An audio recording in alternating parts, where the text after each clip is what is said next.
One, do everything that you possibly can to educate yourself on the thing you're trying to do. We've seen too many things where people get into horrible situations, get caught up in the glitz and glam, get caught up in the names of labels or people or things. Do your thing and educate yourself, number one. Number two, find incredible collaborators in your vicinity. It's well and good to try and be in the room with X, Y, Z, but reaching them is virtually impossible. You need to have something first. And the best way to do that is find someone in your general vicinity and just do the thing with them, create something that's dope and is a journey, a musical experience. And then this is advice that I did not take early on, but when things start popping off, find a lawyer. What's going on? Welcome to the New Music Business. I'm your host, Ari Herstand, author of How to Make It in the New Music Business, the book. Today was a treat. My guests are Bubele Boy and David Balshaw. They are a production songwriting team originally from South Africa, now residing in LA. They go by the name Noble. That is this production duo, songwriting production duo. And they recently signed a publishing deal with, Campfire is the publishing company. This is a collaboration between This Fiction and Spark. You may remember This Fiction from my previous guest, Seth Kallen, the manager for JP Sachs, Ex-Ambassadors, Jukebox the Ghost. He was on the New Music Business podcast. Go listen to that episode. These guys talk about their story from South Africa to Los Angeles, but most notably, they they got the cut on Beyonce's The Lion King soundtrack. Beyonce sings it, Find Your Way Back. That is their cut. They have tons of other cuts with artists from all over the world, but they're just getting started, and they talk about the entire journey. We nerd out a little bit on gear, so for all you producer gearheads out there, you'll have some fun with this. We talked about the difference between analog and digital plugins. The debate rages on. And then we talk about how to get a publishing deal. And they give some really great advice to emerging songwriter producers on how to get your foot in the door, no matter where you live. I know there's a hot debate out there that you got to move to LA or Nashville or New York or London or something like that. They give some really interesting insight, really great insight, especially coming from South Africa, and how to go about the game, the songwriter, producer, publishing game. We talk pub deals. We get into all of it. I think you're going to really enjoy this conversation. As always, you can find me on Instagram and Twitter at Ari Herstand. You can find all of us that make the show at Ari's Take on Instagram, TikTok, and Twitter. Of course, visit aristake.com. Sign up on that email list. That's where you're going to get all the latest information and my most recent musings on the new music business. Please leave us a 5-star review on Apple Podcasts. That really helps. And if you're listening to this on YouTube, click that up thumb and leave us a comment. That also really helps. All right, let's kick into the show. Noble, welcome to the show. Hi. Hey, what's up? So, Bubele and David, this is actually, I want to say this is the first podcast that I've done where my guests are two of you in the same room next to each other. I've only really typically do, one-on-ones, and we've had a couple like groups like this, but through the last year they've been separated. So how long have you guys been in the same space, in the same physical space together? We've been in the same physical space, I think, nonstop for the past 5 months, and that's very intense. It's not like we sometimes see each other. It's like we have been living with each other for the past 5 months. Yeah, so and that's a direct antithesis of like we were production partners and working together for years, but 2.5 years of that time was in separate cities completely. Well, separate continents. Separate continents, yeah. And so David in South Africa and I was in New York, and so now we went from a long distance relationship to being in the house all the time together, work, play, eat. We shared a room for most of January and then the whole of Feb at our manager Seth Kallen's house, his back room. And so we were with each other every single moment of every day. Seth is so generous. He's a previous guest on the New Music Business podcast.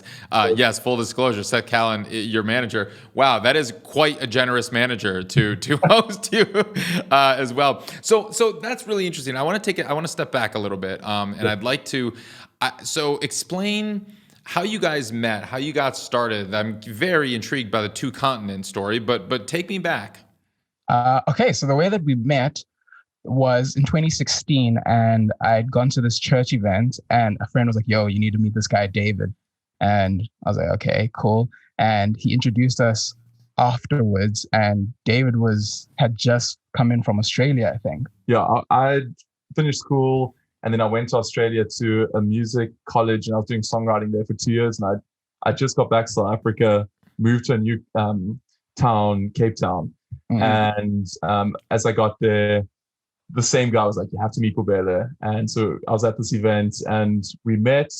It was after the event had finished, and there was like a McDonald's up the road. So we took a little stroll there, and as soon as we started chatting, we just realized that we were in like such a similar space musically, from like a taste perspective, and like our journey and like what we'd listened to over the past like 5 years, and also like values, and also where we were in our career. Yeah, position there. And I think that was actually the nail in the coffin was one of us was like, oh yeah, we'd both been contacted by a label separately to work with this new act that they'd signed. And so, when you're talking about, hey, what have you been up to? And I was like, oh, okay, I've just done this thing. He's like, no ways. They actually just emailed me 3 months ago to do the same thing. So they were flying this artist down to Cape Town to work with us for 1 weekend, in like 2 weeks time, and it was 1 day each. So we're like, why don't we just make some beats together and just do the session together? And we made some beats, and it was incredible. I think that was a large part of why we started doing what we were doing together, was that we made 2 songs, and 2 of those songs made the album. Yeah, both of them. Yeah, one of those songs was the single. It was like, okay, so clearly who was the artist? What were the songs? Her name was Reiki. She was signed to Universal Music South Africa, RYKI, and the song was Throw You Down. Yeah. And What Could We? What Could We? Yeah. Cool. So tell me about your process, because I'm really curious how production teams work together, songwriter, producer teams. Do each of you have your own role? Step me through the process as it is now, and maybe if there's been an evolution, you can kind of discuss that, where you started, where you are now, and how you work a session. Yeah. I think a big part of why it started is that music is way more fun with friends. And I think like as producers, we just wanted to like make music with other people. So I think like, that was the initial like attraction to be in a duo. And then from like our different roles, there's a lot of overlap in that we can do what the other person does, but then there's like some strengths when it comes to production. Maybe in like Bobele is super good with like the big picture strokes and coming up with ideas fast, and I think my strength is more maybe like refining those ideas or like distilling them into a record. So the way that I would sum it up is David I'm the spice, he's the shine. Like that's how I would describe it. I okay. At the wall, and they're wild ideas, and some of them are very cool. But if you put a lot of aggressive ideas together, it's just one big ginormous mess of a bad idea. Yes. And David will come in and be like, hey, cool, this is cool. And be like, let's take this, let's dial this back. Let's make this sound nice. Let's fix up this mix. This kick isn't right. And get the vibe that way. And I think it comes that way because our production styles are the exact opposite of one another. I'm top down and David is very small out. So he's like little iterations of perfection sort of make a record. And then I'm sort of like big ideas that get distilled down to the bottom. But I think both of those things separately don't quite work completely, because big and distilled means that you have this like vibey record, but it's not a record. And if you have immaculate little things stacked on top of each other, it just becomes a little bit sterile, even though it sounds good, but it doesn't have any feeling. So, Oh yeah, So, keep sorry, I going. was going to add on that from a session perspective. It really helps to have another producer, because say I'm like at the laptop trying to just focus on getting the beats off the ground, and Bubele can like speak to the artist and keep the energy, because sessions are all about like just keeping the momentum and just keeping the energy up. And so having another person really helps with that regard. Cool. So I'm very intrigued by this small to big, big to small, big picture, the details, all of that. Specifically, when you're saying like Bubele, you're like the big picture, small. Are you saying like, okay, I have this idea of what the chorus should be? You have the structure. It's like, okay, I'm gonna map out the song right now. You got the intro, we got the verse, the chorus, the bridge, the chorus, and then David comes in and is like, all right, I want to add this kind of a kick here. I want to add some hats here. I want to add a guitar part here. And is that what you mean by big picture to the small, the details, and they meet in the middle? Sort of. Maybe it's more like I'll get the vibe and direction going is something that I'm maybe a bit stronger in doing, and David will distill that. So for instance, we'll take a song and be like, oh, I want the guitars to like slam in the chorus with these big hits, and then the verses I want it to be like tight and like, bouncy and percussion-y. And I'll do that, but it's not quite there. So David comes in and says, okay, this part is confusing. Let's change this. Let's dial back the percussion here. I like what you're doing here. Let's change the kick. Let's change the snare. Make this hit harder. This transition needs to be a bit better. It's like those things. So it's sort of like, I like to try and set directions, but sometimes seeing the direction through to its eventual execution is not something I'm the greatest at doing. Cool. So what do each of you play in terms of instruments? There's a beautiful piano behind us, which was actually at the house when we got here, and so we both play piano at varying levels of proficiency. We actually just got a bass guitar today, so Bubele's pretty good about that. Congratulations. I know the notes, and then guitar is quite a big part of what we do. I think but it's also, we're both classically trained. Like Dave is a classically trained trumpeter. I'm a classically trained pianist. Trumpet power. I play trumpet. All right. I'm a classically trained trumpet player as well. All right. It's school and stuff. Yeah, we can jam out on some Hummel and Haydn later, but cool. So it's like those things help you, but I genuinely believe that like the classical regimen of teaching kids instruments doesn't really teach you how to express yourself musically. It teaches you to execute musically. And those are very different musical gestures. So even when I went to university, so in my undergrad, I studied at UCT, which is the University of Cape Town, and I was in the music conservatory there at the College of Music. And playing, like my first 2 years was so hard because I had to play Bach pieces and Beethoven and these pieces that really, I only love the late romantics when it comes to piano, but you have to be really good to play like Liszt and Chopin and all those guys. Never got to that level. And so I was there playing Beethoven and not Beethoven, Bach, and I just couldn't hack it, and I didn't have the technical proficiency. But it taught me resilience. But being able at least to read music and play piano, and like that's helped me a lot. It helps David and I the language of things very quickly, like, hey, just let's go to the 5/1 or whatever. Like, just we can say musical terms quickly, but we're not as good players as we would like to be. So we're slowly getting better. We love working with like session guitarists, or sometimes a song needs like crazy jazz piano, and we know where we lack and where we need to get, other people who are just stronger, and that's part of the process. And that's also where I'm assuming Ableton helps you as well when it comes in. Yes. Oh, 100%. It's a wild thing. The beauty of MIDI, but that goes all out the window when you start recording things. Like we started recording this live piano. You have to get good, dog. Like you can't. Right. Editing. You hit the bum note, and that's a bum note in the recording. And sometimes it's a vibe. Like the imperfections are so cool, but you learn very quickly. Like, you actually need to play. You need to know There's yourself. no Melodyne and an acoustic upright piano.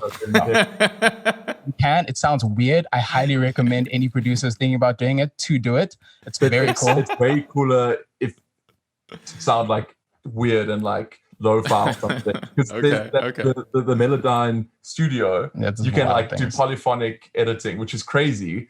We haven't explored it properly. It's insane, but it's not going to sound like a proper grand piano if you're out here editing the notes. So we're learning. Yeah. So, well, I'm curious about that. Let's talk piano sounds. Let's talk how often. I mean, it's so easy to just whip out the MIDI keyboard, and it's safe, and you can quantize it, and you can add whatever sound you want, and you don't have to worry as much about your rhythm. So, do you ever actually track? I mean, I see some mics placed on that upright behind you. Yeah. Why do you track it? And have you just not been able to find the plugins or get the sounds, or is it more for vibe? Or step me through the difference between a MIDI piano and the acoustic piano. Two things: vibe and boredom. I think those are the things that pretty much inform most of my production ideas. If I'm bored of doing something, it's not going to be inspiring. So we have really beautiful plugins, some really nice sounding pianos. If you like really manipulate the velocity, you can get a beautiful sound, and you can't really beat it because these pianos are recorded in the most expensive studios with the most expensive mics with the best engineers in the world. Those are three things that you have to have a lot of money to buy. Yeah. And then on top of that, they're recorded with incredible players. So the sound you're getting out of them is unbeatable unless you have a crazy amount of money. But the vibe that you get from putting your hands on something and playing, and the imperfections of that, and the way that it forces you to be creative to get the sound that you're looking for, that is what I very much value in live recording of piano. Yeah. And it's sort of like this big argument that we've had about like software synths and hardware synths. It's like, oh, we should get a Juno or whatever. And I mean, I might get lynched for that, but I really don't think that like a Juno VST sounds that different to a Juno hardware, right? And that's a big controversial statement. But the reason I say that is because the emulations these days are so good, but it's the magic of putting your hands on something and feeling electricity go through circuitry that makes you play differently. Yeah. And the way that you play differently converts a different magic to the thing that you played, even if it's exactly the same chord sequence, same notes. And that's that feeling, that intangible thing. That's what makes the hardware sound so much better. And so that's sort of my philosophy on it is once you're bored with something, you know what it sounds like, you can't get anything interesting out of it, move on to something else. I think another big thing about the piano is it's the wall of sound is coming towards you, and you feel it in your chest. I think that's so inspiring. We've been marking it up, and it doesn't sound like it does in the room. That's the problem.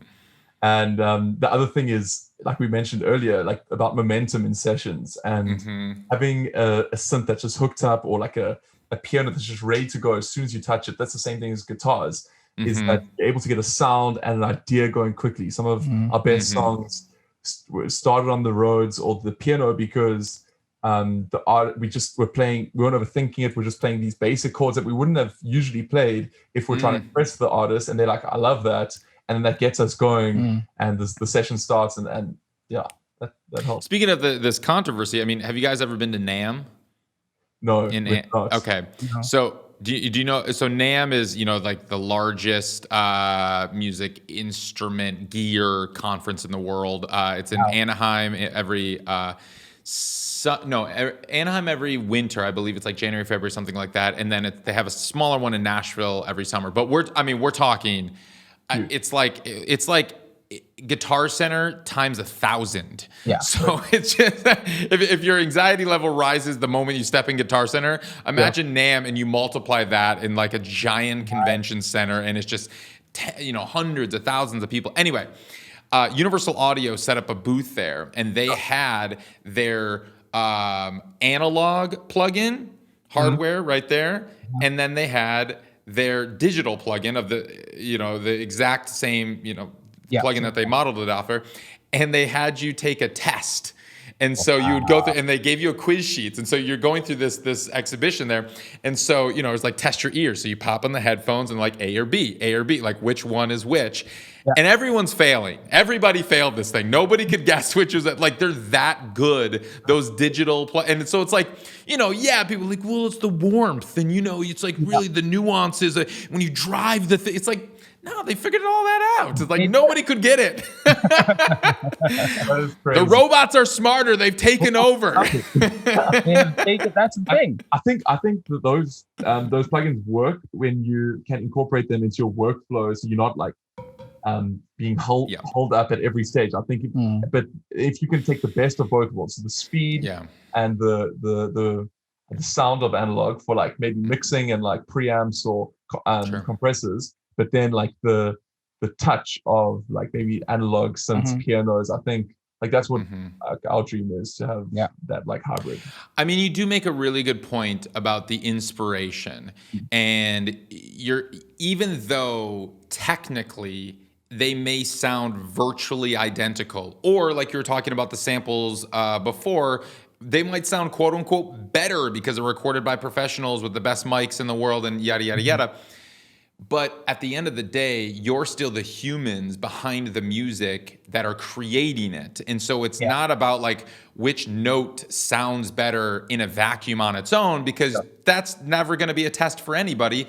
But how are you going to create the best song at the end of the day? And you bring up a really good point about inspiration, because that's the most ephemeral, elusive part of the whole process, is like, where is that inspiration coming from?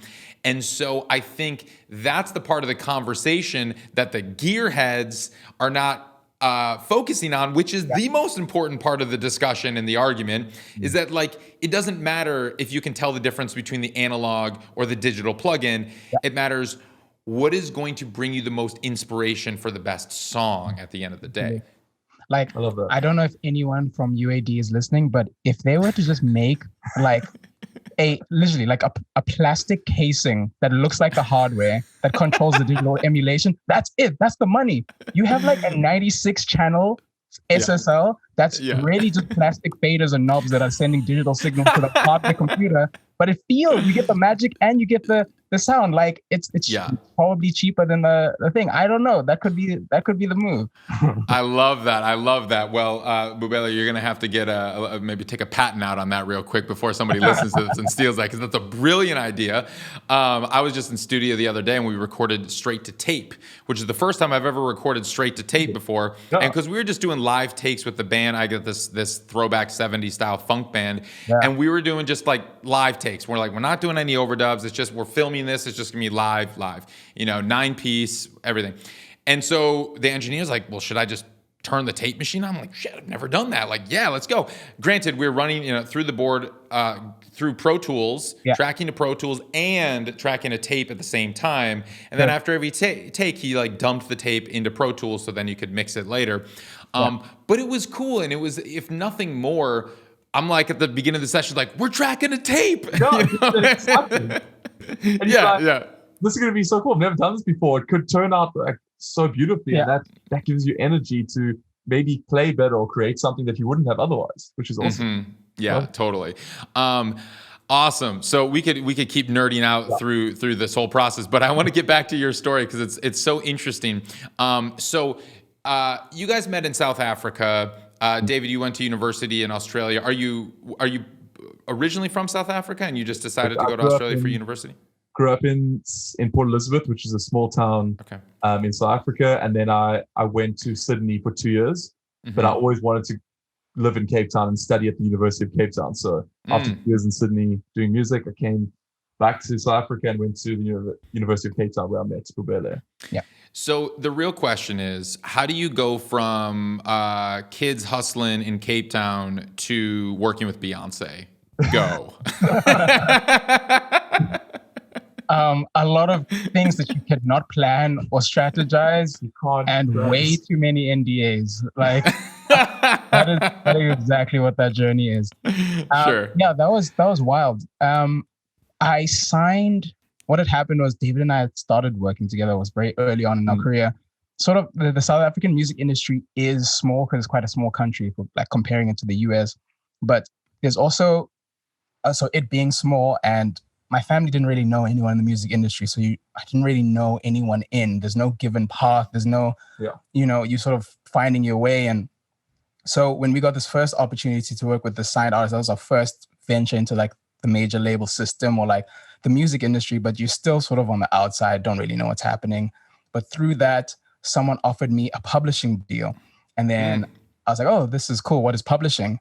And then I learned more and more about it. It's like, oh, we can even give you an advance. I was like, an advance? Is that a loan? I have to pay it back. Nah, I don't want to be in debt. So I rejected the advance. About that now. Very different opinions now, or like very passionate at different opinions about it. But I wasn't educated, so I said no to it. And then a year later, the same guy came back and said, look, I think we should do this thing. Like, we can get you in sessions and all these things. And I was like, okay, let me do it. And I did it specifically with the intention of knowing that I was going to go to New York for my master's. So my whole thing was transitioning into the US music market. How can I do that without paying for it? You timed it perfectly because it was a 3-year contract and you signed it 2 years before you went to the US. So you just had 1 year in the US until it was finished. Exactly. And so I somehow managed to convince like a board of bankers and engineers to give me money to study music in the US. Wow. And that was the wildest conversation ever. Like right before the interview, I was sitting there and speaking to a girl. And she's like, oh yeah, I'm here because I need to go to Harvard for neuroscience. And I was just like, what? No, not nuclear physics. She was like, I'm applying to nuclear physics. And I'm like, I'm trying to make beats in New York. How is this going to happen? Somehow, it was the wildest thing. Somehow, halfway through that interview, I had the panel discussing the merits of Kanye West. It was so weird.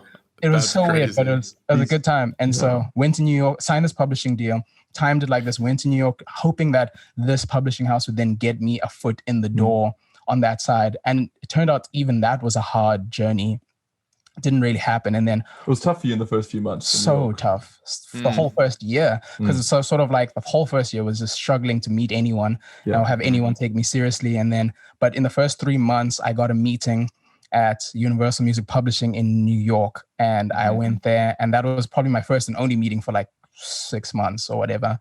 And I went there and I was so scared, played this, got into this meeting with Ari Galore, and she was amazing. And she had just come onto the team, and she was like, okay, cool, like play some music for me. And so I played music, which is the most horrifying thing. That's so scary. So scary. It's so weird. And you just played beats. All you want in the whole music life is for someone to listen to your music, and then you get the opportunity to do so, and it's the scariest thing in the world. Suddenly. Gosh. Yeah. So I played her some music, and I flicked through a few things, and I played her one beat, and when I started playing it, she just pulled out her phone and started texting. So I was like, I've blown the meeting.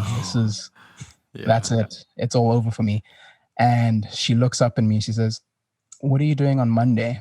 And I said to her, I don't know, I think I have registration or class or something. And she says, cool, you have a meeting at Parkwood. And so I nod and then keep quiet for a few seconds and then slowly ask, I'm like, what's Parkwood? No!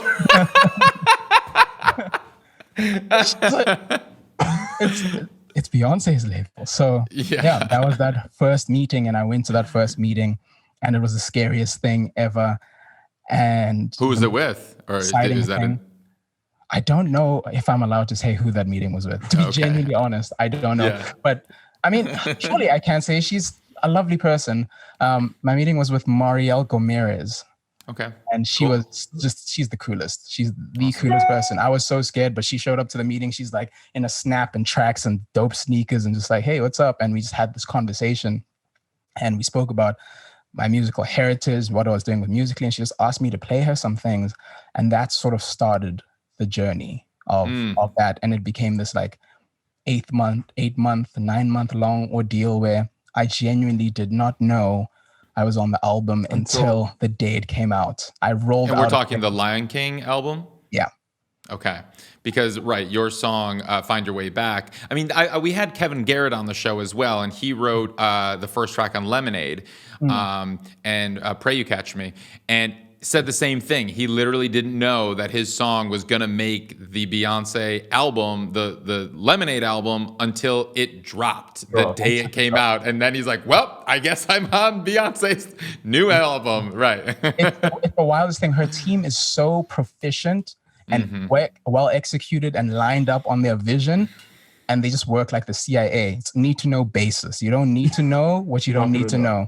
And but it's a beautiful thing because it's also like this the most inclusive, loving team. You'd think in a team like that it would be very exclusionary because they're so like almost they've removed themselves from the industry and they do their own thing. But it's just a very loving, safe space I found. And I think the second part of this journey was getting invited out to the writing camp for The Lion King. They subsequently made like a little documentary on, and that was the wildest thing. I was in LA for my first trip ever, and I was about to leave. I was crashing on a friend's mom's couch. Mind you, this mom had never met me. So my friend that I met in South Africa was like, yeah, stay on my mom's couch. And she just let me crash. And I was about to take an Uber to the airport, and I get a call from Marielle, and she says, hey, where are you right now? So I'm like, oh, I'm in LA. She says, oh, really?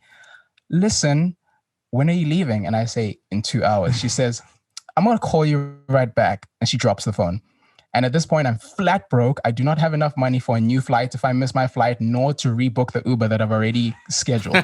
So I'm like, okay, in 45 minutes, if I do not have a response, I'm going. I have to get on the plane.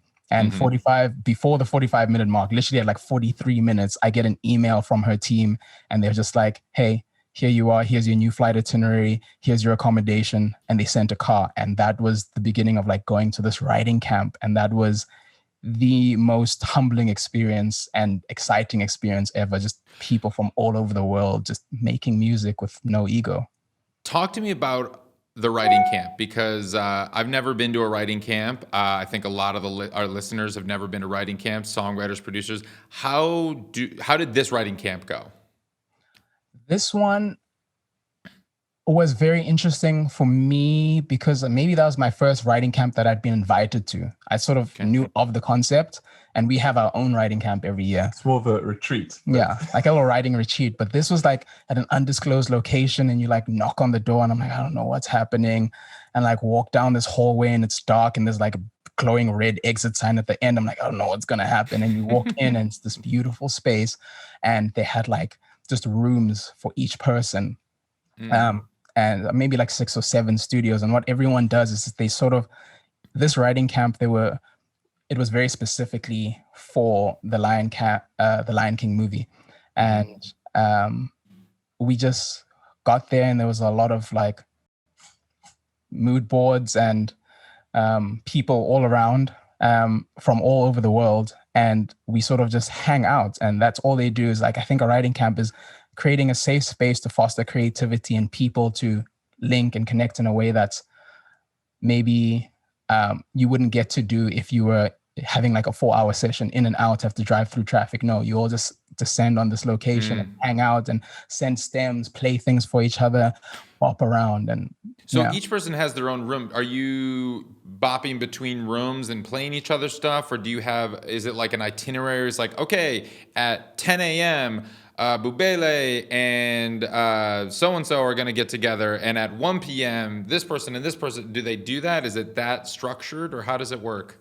That one wasn't. I think you can do that. We're off to writing camp like next week, and that's sort of the structure where it's more like the time slots. 3-hour sessions, 2 a day. Yeah. You know exactly. You're going to play records for everyone at this time. That one was more just like, you're all dope. You might not know each other, but you're all dope for whatever reason. Hang out and see what happens. And so sometimes you're just chilling in someone's studio and talking absolute nonsense. Other times someone does a thing and they're like, yo, dude, you're really good at BVs. Do you want to like throw some backing vocals on this? Then you'll hop into your studio, do the thing, throw it around. So this one is very unstructured for everything except when the food showed up. And that otherwise it was just have a good time and meet cool people. And it was just you, David, you weren't part of this one? I was not. I was in South Africa, and I wasn't involved with. You're in your final year. You were finishing up university. Yeah. So then, after this session, what happens next, David? Did you move to New York? Bubele, did you go back to South Africa? So the song came out in mid 2019, And we're talking the Lion King song. The Lion King song came out in Okay. 2019. I was finishing my degree at the end of that year, and then I was going to do music full time starting in 2020. So I was planning on moving to New York in mid 2020. Pandemic hit, and so we just pushed all our plans back by 6 months. And a good a good side of the pandemic is people in LA were looking outside of just the immediate LA scene, and we were able to meet up with or link with some like our management here, and that was in like mid 2020, and we were so let's back that up a little bit. So how did you and Seth Kallen, your manager, meet? So what happened was I was in New York, the pandemic hit, David's in South Africa. We were all just trying to survive. And then Seth Kallen's an alum of NYU, Clive Davis. So what had happened was in that first meeting for the Beyoncé song, I had met the intern at Universal Music Publishing, and we just became friends and started hanging out and like, oh, we should hang out, write some music together. He was really dope. And we became friends. That intern subsequently then because he's a Clive Davis, saw Seth Kallen's job posting to be a consultant, an A&R research consultant, got that job.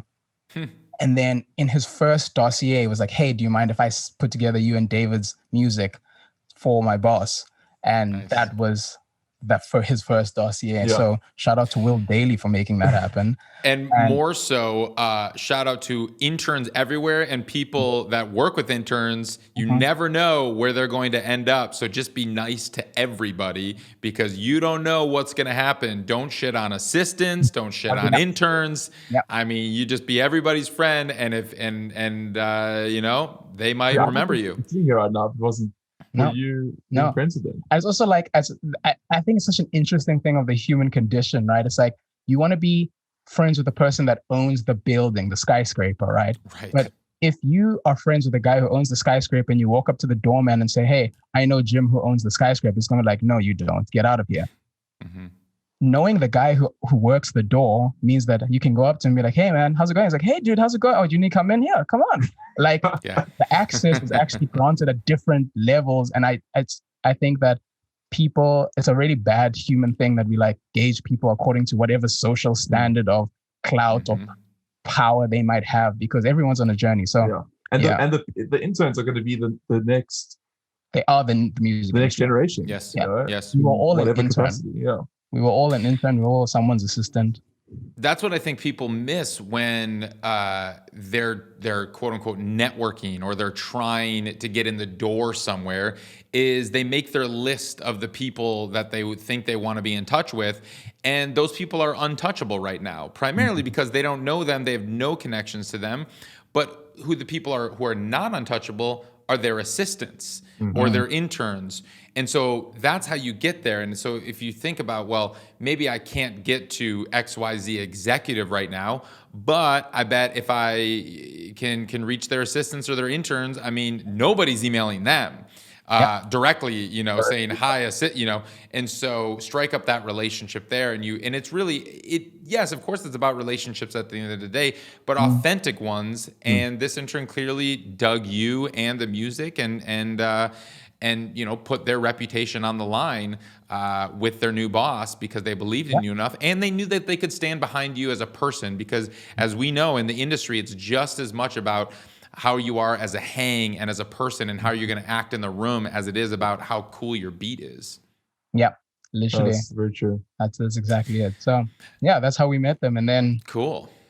Yeah, it was all just Zoom hangs and sending music. And we signed to them because that's an interesting one. So this fiction, which is Seth's management, and Spark, which is Ollie Hammett's management company, they did a joint venture, new publishing company, which we signed to that publishing company. And let's talk publishing deals, and let's talk the publishing company, because Bubela, you told me earlier you turned down your first publishing deal because you didn't want to deal with the recoupment or the payback of that loan, you called it. Now, I understand at that time you didn't know much about it. I'm assuming you know a lot more about pub deals these days. Tell me about this publishing deal. So different. Are you asking like the difference between these two? Or you can just tell me what this deal is. I mean, we can get into the nitty gritty of it. I'm always curious to know how these deals are broken down. First off, you said, what's the name of this publishing company that they created? Campfire Songs. Campfire Songs. So is this, I'm assuming it's an independent publishing company? Yes. Not under a major? Okay. No, it's not. So yeah, how does this break down? Is this a co-pub ownership deal? Is this, did they work in the traditional model of advances? Break down how all this works. I think, David, you will speak about some of this, but you start. So we were their first signing, and it's quite a unique deal in that it's quite tailored towards us and like our stage in our career. So it's a development deal, and so the first period is 18 months, and in that time, we're in the process with them to find a major to partner with. It could be a major, it could be an independent admin. Or we could just go alone if it goes well. So that's what we in the process of doing now. And there was an advance involved, which I think we can touch on quickly, is quite important. What we learned from, or what you learned as well from your previous deal is if there's no advance, there's not really an incentive for the publishing company or the label to recoup that, and they can just like sign a lot of people for no advances and just hope one of them gets lucky. And there's no they're not putting any of their skin in the game. So I think advances are important in labels and publishers putting skin in the game so that they focus their attention on you. Yeah, it's monetary incentive, all right, for companies like Seth Kallen and Ollie Hammett are the best people.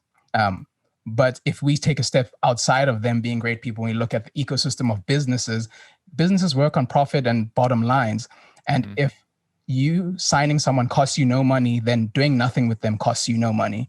But if you sign someone for, let's say, a really massive deal for like $500,000 US, you are $500,000 US in the red as a company. And every year you do not get a hit from that songwriter, you are incurring that cost. So what do? You then put them in with your best producers, your best songwriters, every contact that you possibly have to skew the odds towards recouping that money. And that's why I think advances are so important, is they create this ecosystem of people having to, like, number one, it allows musicians to eat. And number two, creates an ecosystem where people are both, hopefully from an emotional standpoint, they have your best interest at heart, but then the company from a bottom line standpoint has your best interest at heart, because otherwise they just blew money on nothing. In terms of the ownership, how is this publishing deal working? So we, it's a co-pub. It'll change when they do the major joint venture. We own our writer's share, and then the publisher's share. I think that I can't exactly remember the specifics, but there's a retention period that they own it. We can buy it back. We have a great lawyer looked over it, and it's No, is this something? Well, more basically, is this something where every song you write during these 18 months is you're going to register co-ownership copyright with Campfire? Yes. Yeah. Okay, because there are some more admin or sync deals out there where it's just the songs you kind of turn into them, or just the songs that you want to give them. It's more non-exclusively. I'm assuming because of this advance, it's like, okay, for these 18 months, everything you write, no matter who you write it with or for or anything, it is going to be kind of a co-pub deal with them. Exactly. I think this is with deals. There has been quite like I think each deal needs to make sense for the person who's signing it. And so before I did this, I had an admin deal in South Africa just to help me with registering songs, which is a lot. And in where we are in our career, to like come to LA and have the support system and be able to come here and do sessions, I think it was an important step for us to sign with Campfire. And but it's different for each person. I think if you based here and you're able to like get in sessions I think an admin might be better, or if you're really into sync, maybe a sync deal might be better. Yeah. And it's a really important distinction that we're making here between sync deals. And I've interviewed a lot of sync agents, music supervisors, and that's a very specific kind of offshoot of publishing deals. 15 years ago, there weren't sync agencies like there are now. Now there are so many standalone sync agencies, sync licensing companies, that they used to be traditionally just part of, there were sync departments in publishing companies or sync departments as part of labels. Now, because the industry is so fragmented and everything is so indie focused, that there are sync agents that are one stops that can clear all the rights. But Sure. it's really important because I do want to make the distinction between publishing deals and record deals, because they're very, very different. Yeah. And we're right now, just so we make this clarification, we're talking about publishing deals, which I put in a completely different bucket than record deals. I've heard, and I'm sure you guys have heard of this too, way too many horror stories of record deals, specifically major record deals. And with the success rate, or I should say the failure rate of major record deals is 98%. That means only 2% of artists that are signed to major record deals actually recoup the cost of their advance to make a second album or even release the first album. It's a 98% failure rate on major record labels.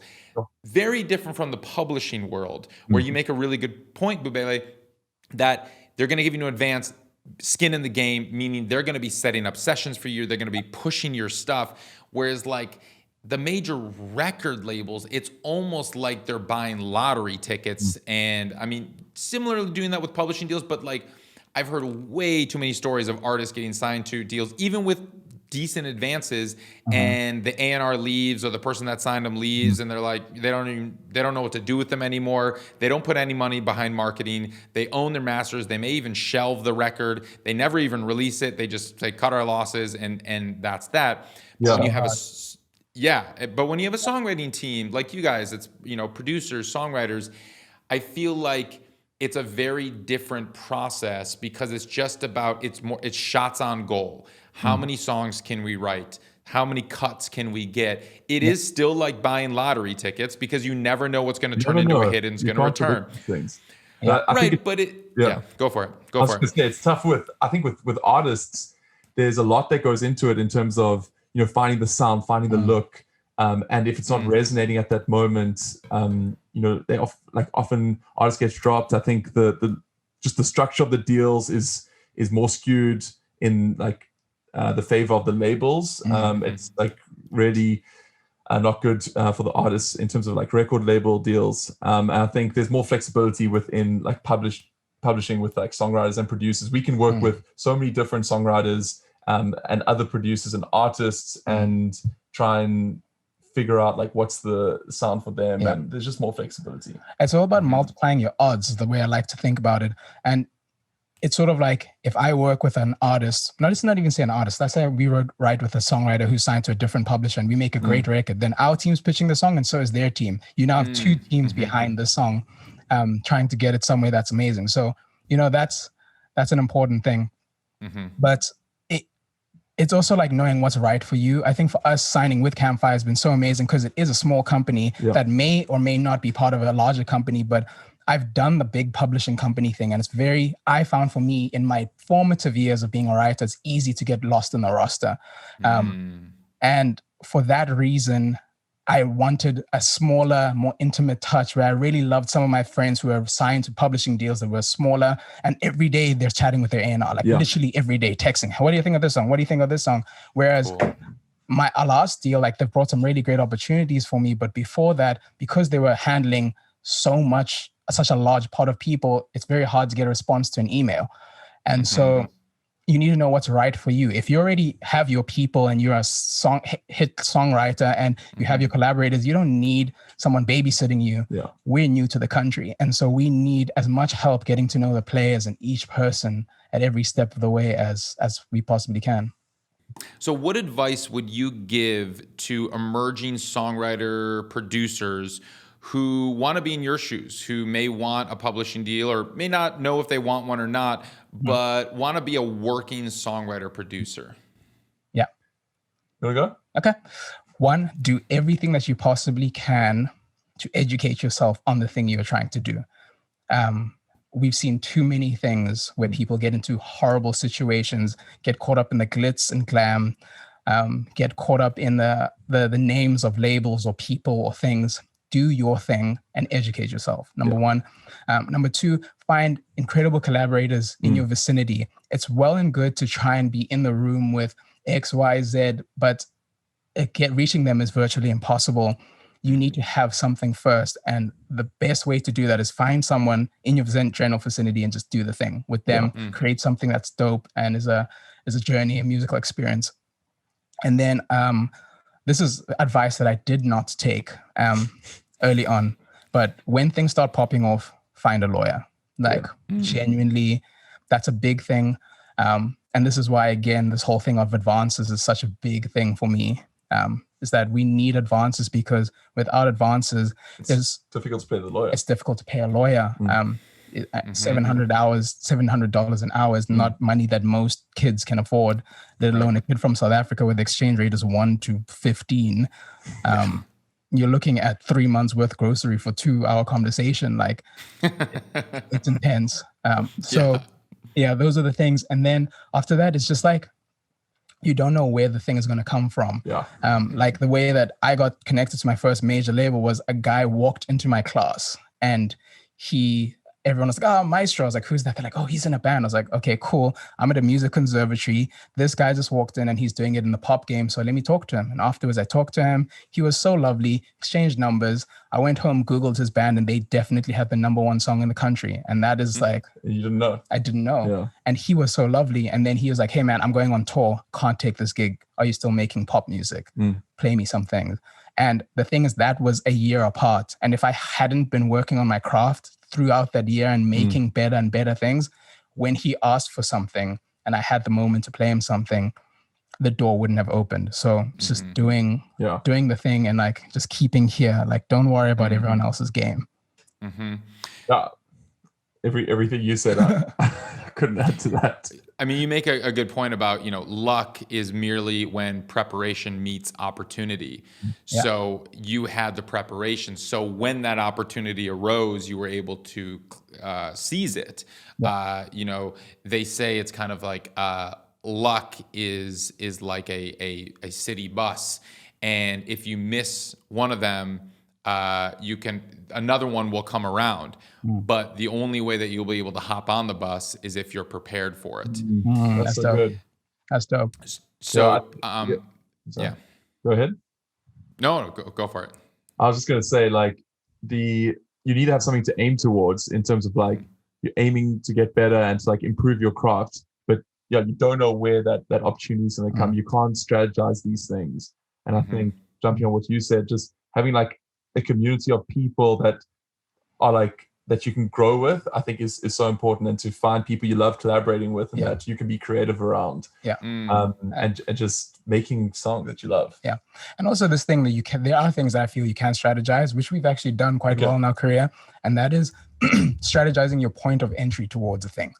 At which angle are you going to come from it? If you're doing it the way that everyone else is doing it, it's really hard to get in.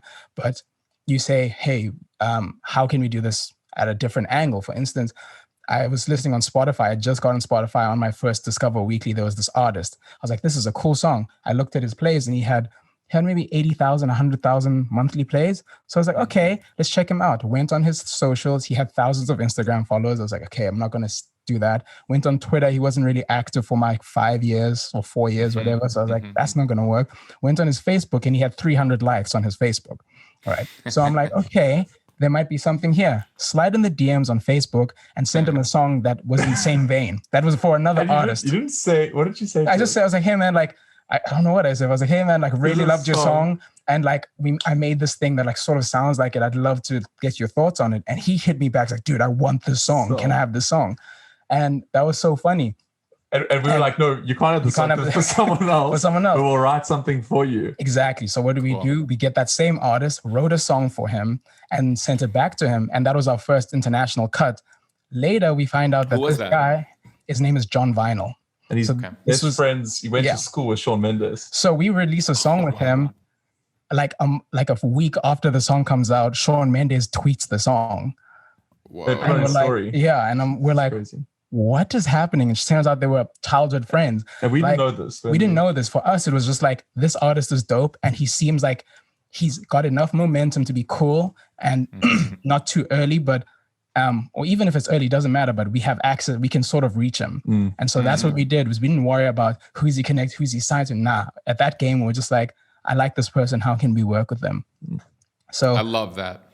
Yeah. Such great advice. And I get, that is one of the questions I get so often, is how do I find people to collaborate with? How do I, and right there, you know, people may seem untouchable, but the music spoke for itself. But also, I mean, you went in the side door a little bit, you know, whereas like Instagram would have been the front door where everyone's sliding into their DMs, and everyone has forgotten about Facebook. So you went over to Facebook and, you know, because Messenger is probably downloaded on their phone, and it just popped up. It's like, oh, my first Messenger message in 7 months. Sweet. Who's this? Right. Cool. That's, really great advice. Nice. So what's next for you guys? What are you, I know, I think you said the Campfire situation, you're potentially going to be linking with a larger entity, or just playing this out, or seeing how things go. But where are you at right now? Are you doing writing camps, in-person sessions, Zoom sessions? What's going on? Yeah, so we got to LA in Feb, and we moved into this house and got our studio set up in March. And it's just been a crazy time of balancing in-person sessions and Zoom sessions, and it's doing the LA scene, which is just so many sessions every day with new people, which has been amazing to meet new people and find out who our collaborators are. But I think it's tough to like get deep with an artist if you're just meeting them like one-off. So we're at that first dates phase. We're just doing a lot of dating with a lot of other creatives. And so do you show up with your vaccination cards and you're like, hi, nice to meet you, we're good, okay. It's the same as showing up to a date with a batch of roses. It's sort of like, I want to know that you would buy me roses, but I don't want you to show up with them. You know what I'm saying? right. Yeah, I'm good. Right. Cool. That's been the whole vibe. It's just like getting to know our collaborators. That's what's right now for us, and finding those people and then just locking in and starting to establish ourselves here in the States. And we're still working on a lot of things back home, which is really cool. And we have a great team that like I can honestly say we could not have done this without our team. Like no part of, from finding a house to getting here, like financially, to like just leadership and guidance on like how do you deal with this A&R, and are you getting cut out of this deal, and how should we go about this thing, and this deal, like it's been such an eye opener to see what a person, like what industry veterans look like in action, and that is a privilege for us, and I do not take that lightly. I'd like to add though that it doesn't necessarily need to be like people at labels or like people within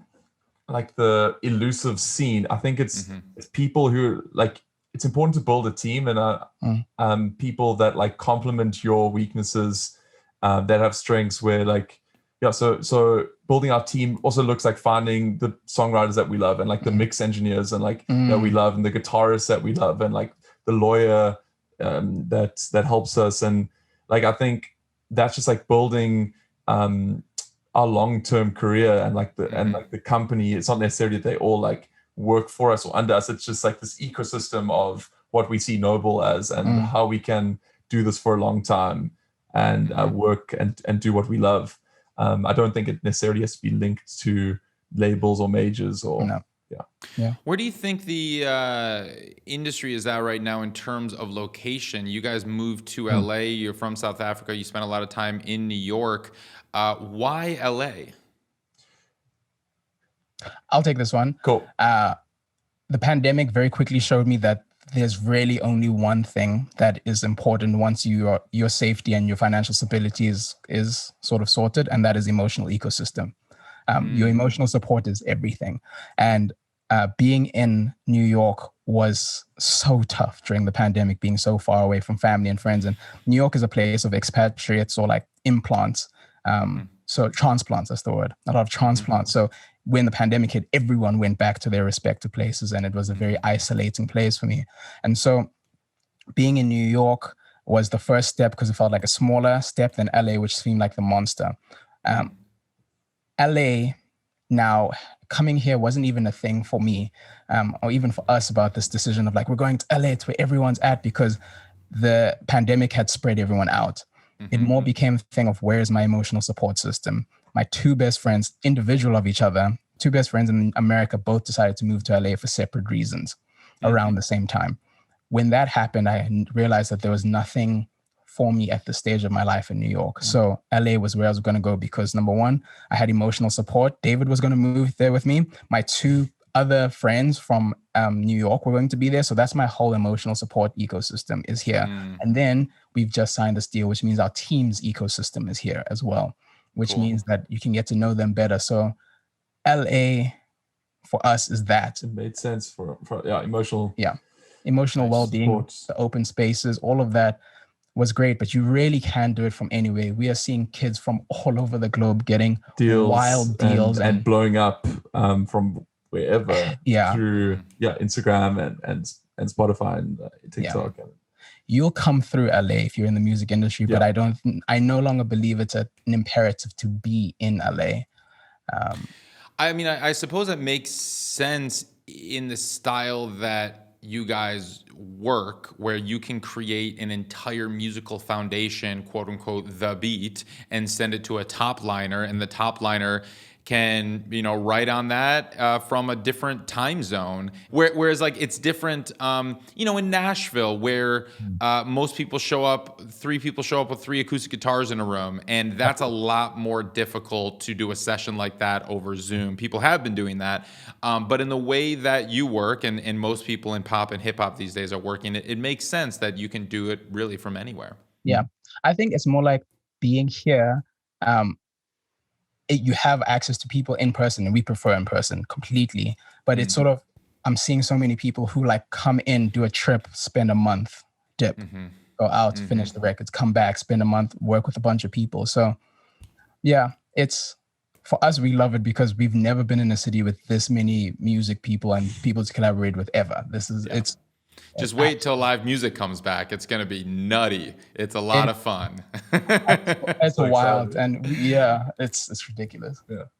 I was going to say, from like a Zoom perspective, I think we're still, the pandemic has allowed collaboration to happen that wouldn't have happened before. So people are way more open to doing Zoom sessions. And I think if you can harness the good in that, we can be doing sessions with people in the UK or back home in South Africa, and that can, I think Zoom sessions are best when you know the person, or you have a relationship, and they you have a rapport, and then they also have like a setup that they can record some things, some vocals on their side, and like if you can tweak it, like we've chatted to some people and they prefer Zoom sessions. This is wild to me. So I don't understand that, but we try and look for the good, and I think it has opened up a side of collaboration which is beneficial to music.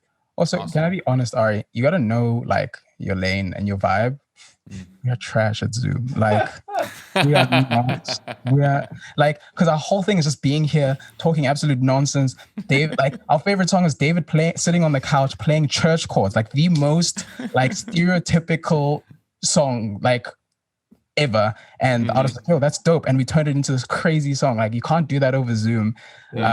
For us, and some people are very good at it, and that's amazing. And when we work with people that we know, it can be still fun, but because we know them and we can banter. But yeah, and when you have to spend the first 7 minutes figuring out how to get the camera connected, then it kind of kills the vibe. It kills all the vibe. Then your battery dies, then your mom calls.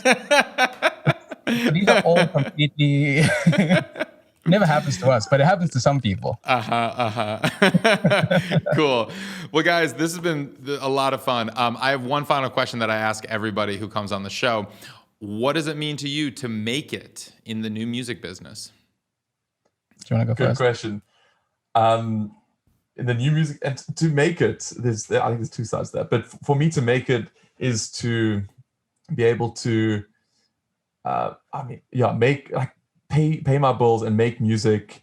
I think that's at a baseline. I think that would be amazing for me to do what I love, which is create music, and then also we have goals and we want to make music, or I want to make music that I'm proud of and achieve. I think there's a lot of value in achieving goals, and so I think for me it's making a living from what I do, and then being on this journey of reaching goals and making music that I'm proud of, I think. And it doesn't really, I haven't touched really on the new music business because I think there's more nuances there, but from a making it perspective, that's what it is for me. For me, I think to make it in the new music business is two things, and that is one, to move the cultural needle. I think that success and streaming and all those things are great, but to really make it, to be an impact, is to move the cultural needle, number one. So or be part of doing that. I think that is one thing to make it. And number two is to find joy in having yourself heard and have other people feel heard. I last night I was just like flicking through music while I was doing finance stuff on my computer, and a song came on, and it was a cover of a Post Malone song, and it moved me to tears. And I was like, flip, I feel so heard by this music. Like I really feel like someone just sat me down for an hour and just listened to me, even though it was a 2.5 minute song. So I think that's really what it is to make it, because if you can make people feel like that, then I don't think there's a way you can't not be successful. Like, yeah. That's good. That's it. Bubele, David, Noble, thank you for coming on the show. Thank you so much. For having us.